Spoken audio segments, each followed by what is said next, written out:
What's going on, everyone? My name's Pyres, and Pokemon Sword and Shield have just been announced, and I am incredibly excited. And I find myself in a unique position this time that has never happened before for me, in which the region is based off of my home country. It's based off of the United Kingdom, or more specifically, England and, like, part of Scotland, I guess. They just kind of took the scissors to Wales and Northern Ireland, so sorry about that, guys. But I do find myself in a very unique position that I've never been able to have before, which is incredibly exciting. And usually when Game Freak makes games about other regions, for example, Alola was Hawaii, Kalos was France, they do really well on getting the kind of intricacies and the finer points of the region down. But since I do have this opportunity in front of me, I want to help Game Freak out. I want to suggest some must-have features to really get the British feel of the Galar region down absolutely 100% perfectly. So I hope you'll join me as we count down the top must-have features of Pokemon Sword and Shield. Here we go. Now, one of the first things that you might notice when you look at a map of the Galar region,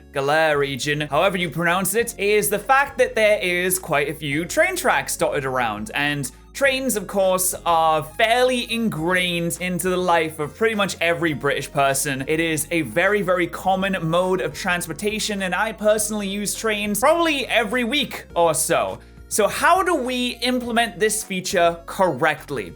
Well, the first thing is that when you go to a train station to potentially go to a different part of the region, there should be, at least 90% of the time, some kind of delay on your train. So you walk into the train station, you'll look at the boards, you'll find out which area you want to go to, potentially which town that you've selected, and there should be some kind of delay. Now, it's a real-time delay, so you'll have to wait in the train station for at least 5 to 10 minutes. Now, sometimes on the rare 1% chance, or to make it more accurate, like 5-10% chance, when you walk into the train station, your train will be completely cancelled and there will be a replacement bus service instead. So you'll leave the train station, go out towards the bus, and spend twice as long getting to where you need to be. That's how you implement trains correctly. Now, the royal family has always been a huge part of the culture of the UK, brings in massive amounts of tourism every year, and pretty much see things about the royal family non-stop in the newspapers and the magazines, in the news, and just in general in daily life. People talk about the royal family a lot. So in order to implement this feature correctly with the Galar region is that the champion obviously has to be the queen. Now, this isn't going to be just any champion. For the first time ever,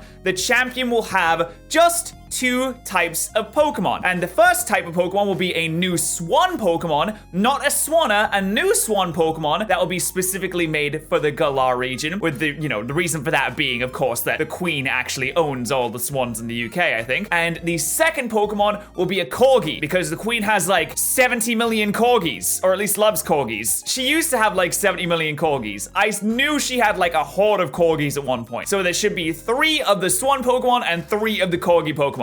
And of course, they will be incredibly overleveled, disgustingly overpowered, and you won't be able to beat the champion the first few times around. She's simply just too powerful. All right, a little bit of an update to the Queen situation. Her last Corgi actually died last year, so eesh.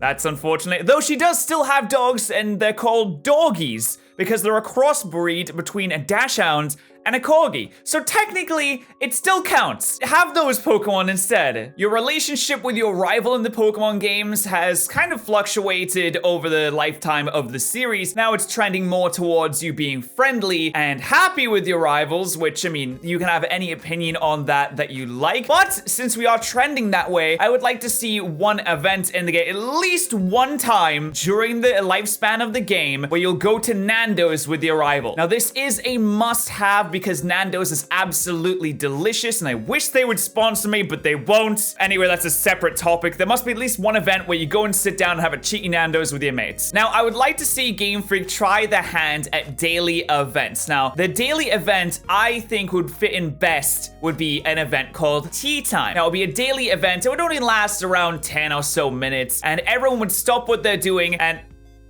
Just 1 second, actually.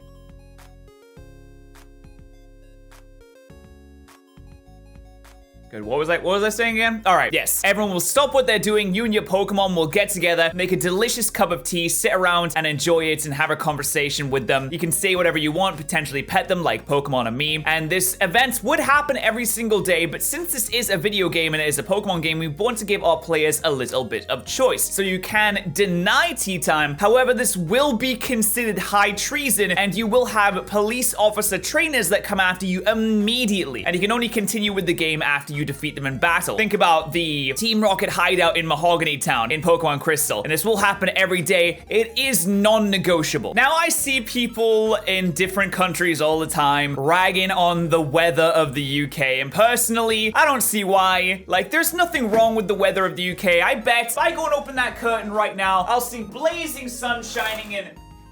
Yeah, never mind, actually. But there is a big thing about the weather in the UK. It is a bit of a stereotype, and to be fair, we kind of play into that as well. Whenever there's small talk, you do have some kind of weather reference, and I would like that to translate into the game to give it a really authentic feel too. So talking to NPCs has always been a huge part of the Pokemon games, from the technology is incredible guide to speaking to just about every single person you can look at. I say speaking to, but you don't actually really speak to them. They speak to you and you don't say anything back. But in order to get the authenticity of this game 100% correct, every time you speak to a random NPC, they should make some kind of comment about the weather. Whether it's in a warm climate or a cold climate, for example, if you go to the snowy, cold norths of the Galar region and you speak to a random NPC standing outside in the frosty wilderness, he should say, ooh, it's a bit chilly, isn't it? And if you go to some of the warmer climates down in the south and you speak to an NPC that's like standing around in the sun, they should say, oh, it's a bit warm. And that's how I'd like every single NPC encounter to start. Like, they can say whatever they want after, but there must be a weather reference. That is mandatory. Now, let's move on to the gyms. Always a huge part of the Pokemon games, and it seems like from what we've seen, the gyms are back, but with a special twist. It looks like you'll be wearing some kind of football uniform when you go into the gyms, and they'll have massive stadiums with giant battles that everyone can witness. At least that's what it looks like from the trailer. Now, I absolutely love this. Football has always been a huge part of British culture as well. It is absolutely ginormous here, so I think it's a really cool little tie-in. Now, as an extension of that, I would love to see a feature of potential popularity or fame, in which the more gym badges you get, you become more popular and more famous, and you start attracting some kind of group, some kind of fan base that may follow you around to the next gym to witness your next gym battle because they're such big fans of you. And football hooliganism has always been a big part of football culture in the UK as well. So these groups that follow you around should be fervently in your favor, and anyone who says otherwise just gets beaten up. And in fact, maybe we'll see some kind of gang brawls between you and your rival. You won't take part in it, obviously, because you're better than that, but some kind of gang brawl between your gang and your rival's gang could happen. And you know, now that I'm thinking about this, this doesn't seem like it would fit well into a Pokemon game. Maybe we'll just, yeah, maybe we should cut that bit.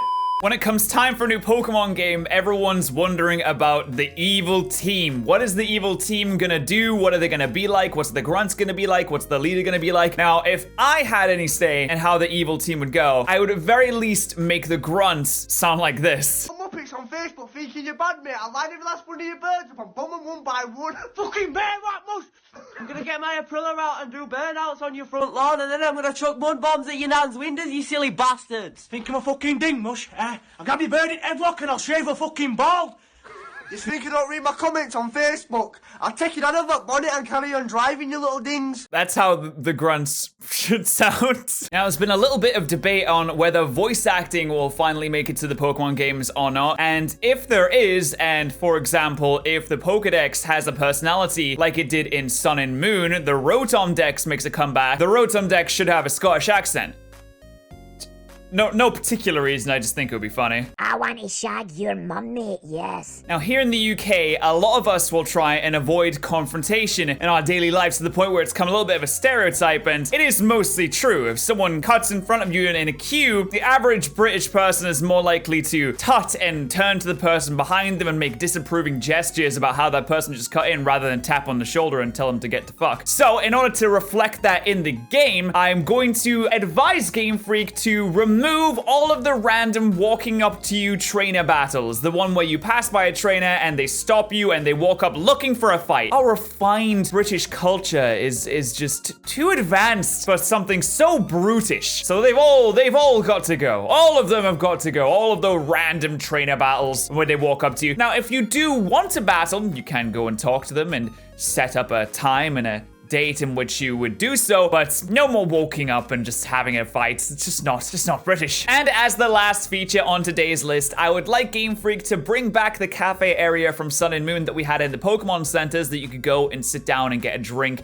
of some kind that will provide you some kind of benefit, except replace all of the cafes with Greg's. Now, if you don't know what Greg's is somewhat like a cafe, except it's more of a food place that sells all kinds of bakes, pasties, sandwiches, and other baked goods that are absolutely delicious and very cheap and very, very popular in the UK. You can get things like sausage rolls, vegan sausage rolls, beef and vegetable pasties. You can get steak bakes, chicken bakes. You can get all kinds of sweet baked goods too. And all of these should provide some kind of tangible benefit. For example, the sausage roll, the steak bake, and the chicken bake could replace the potions, respectively. That's my idea for that anyway. I hope you guys did enjoy this video. Obviously, before anyone yells at me in the comments, this video is a joke. I just wanted to have a little bit of fun with this, and I hope you guys did as well. Make sure to subscribe to the channel if you haven't already. Also, let me know in the comments section below what British features you would like to see in Pokemon Sword and Shield. Let's have a little bit of fun with this. I like these kind of like piss take videos. They're nice to make, and it's a little bit of something different that I don't usually do. So thank you so much for watching, and I'll see you guys next time.